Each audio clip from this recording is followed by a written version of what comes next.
Bertie the bus, it was their last afternoon, and Edward was preparing to take them to meet Gordon's resting place. I'll show them. He moved slowly forward to jam the table. "Ooh," she hissed. "Get me out!" "Not a hope," said his driver and fireman. They telephoned the fat hat. "Oh, leave him where he is. We haven't time to bother with him now."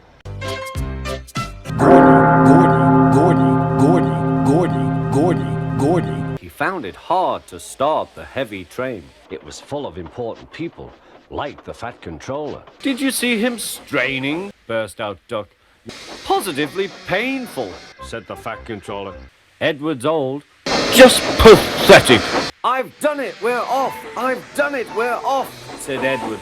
Suddenly, Edward's wheels slipped fiercely. With a shrieking crack, something broke.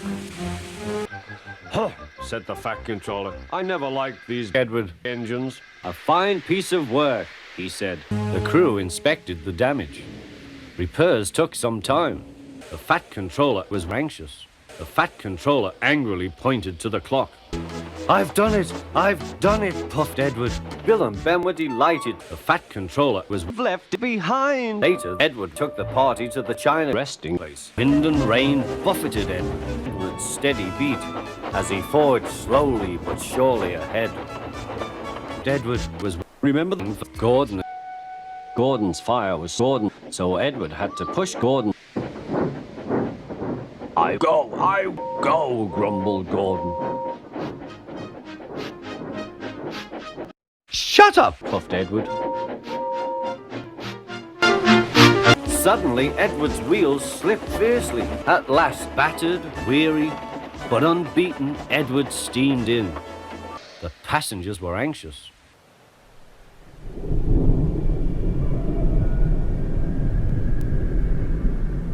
If you were good enough, maybe Fat-faced would still be alive.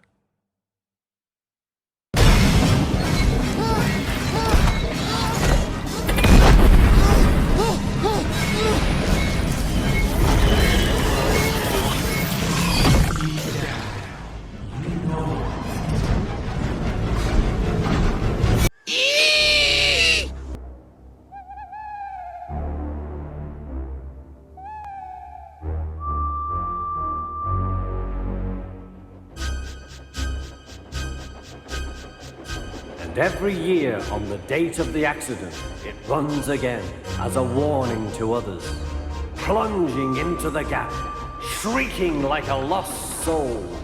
Percy, what are you talking about? The Edward driver saw it last night. Where? Asked Thomas and Toby. It was a pretend ghost on television. He didn't say. Television. Oh, it makes my wheels wobble to think of it. Television. Huh, said Thomas. You're just a silly little engine. I'm not scared.